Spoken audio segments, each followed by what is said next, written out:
The snake might be gone, but the venom is definitely still here. Ford just pulled the covers off the 2026 Mustang Darkhorse SC, and if you were worried that the S650 generation was going to play it safe, think again. This is the true successor to the Shelby GT500. It's just called the Darkhorse SC for some reason. Anyway, under that new aluminum hood sits the return of a legend, the 5.2-liter supercharged Predator V8. Today we are breaking down everything you need to know about the SC, from the GTD-derived aero to why your left leg is going to be taking a permanent vacation. Let's do work.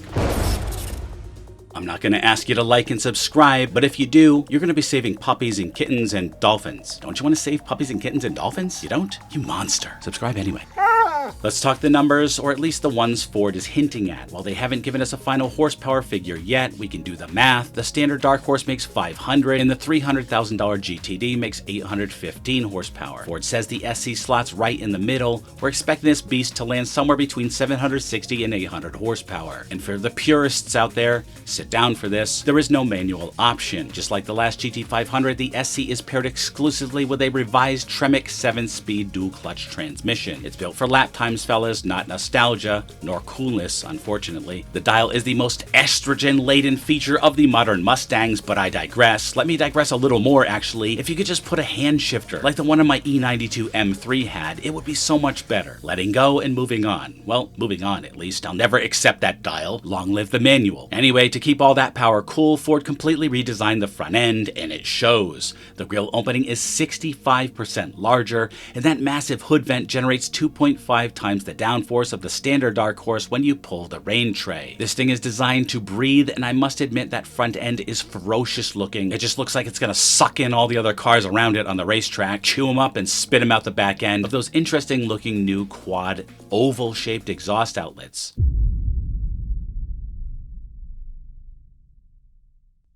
Of course, we know this is going to be more than just a drag racer. Ford Racing reached their eager hands into the GTD parts bin and really went to work on the bones of this car. You get next-gen MagneRide dampers, firmer springs, and a wider track over an inch wider than the base Darkhorse. They've swapped out steel suspension components for forged aluminum and added a magnesium strut tower brace to shave weight and sharpen the steering. But if you really want to defy physics, you'll have to talk about the track pack. The track pack is where it gets serious. You get carbon fiber wheels that shave massive unsprung weight, huge 16.5-inch carbon ceramic Brembo brakes straight from the GTD, and custom Michelin Pilot Sport Cup 2R tires. This car is going to rip around corners. Now let's talk about the looks. The first thing you notice is the massive new aluminum hood. It features a cavernous heat extractor that is 5 times larger than the one on the standard Darkhorse. If you're at the track and you pop the rain tray out of that vent, Ford says it actually generates 2.5 times more downforce at the front end. It's aggressive, but every line here is doing a job. As I said, the front fascia has a center opening that's 65% larger to feed that supercharger, and that means that supercharger is going to be munching on some serious air, and those side inlets for brake cooling have doubled in size. I love how everything here is functional. I hate fake poopy stuff on cars.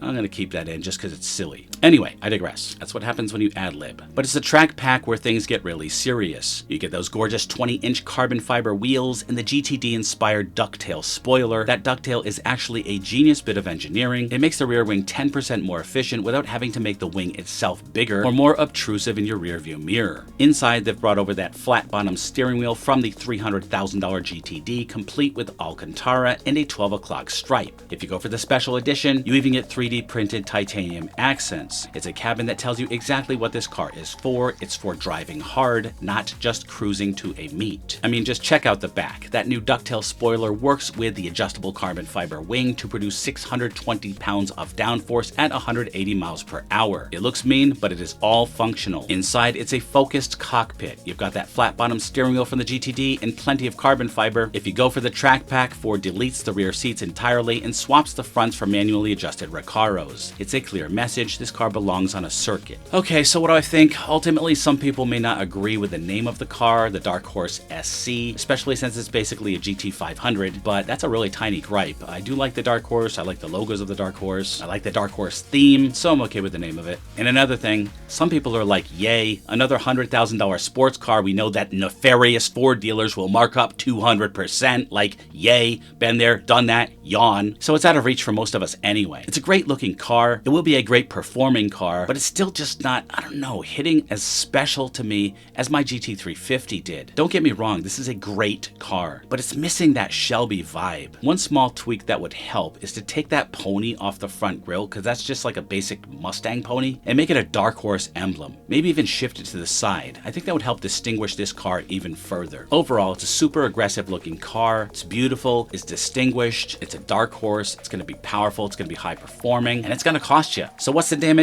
Ford hasn't officially announced pricing yet, but with the standard Darkhorse pushing $70K, expect the SCs to start north of $100,000, especially if you start checking boxes for the track pack. It's expensive, it's automatic only, but in a world where everyone else is going electric or going smaller, Ford is doubling down on supercharged V8s, and I appreciate that and I applaud that. Good job, Ford. Keep making those dream cars, brothers. This is one of the most exciting cars coming out this year. Speaking of which, deliveries start in summer 2026. The question is, would you take this car over a used S550 GT500 and save the money? I still love that S550 GT500. Let me know your thoughts in the comments below, and always remember the motto: bark less, wag more, and always be kinder than necessary. See you in the next one.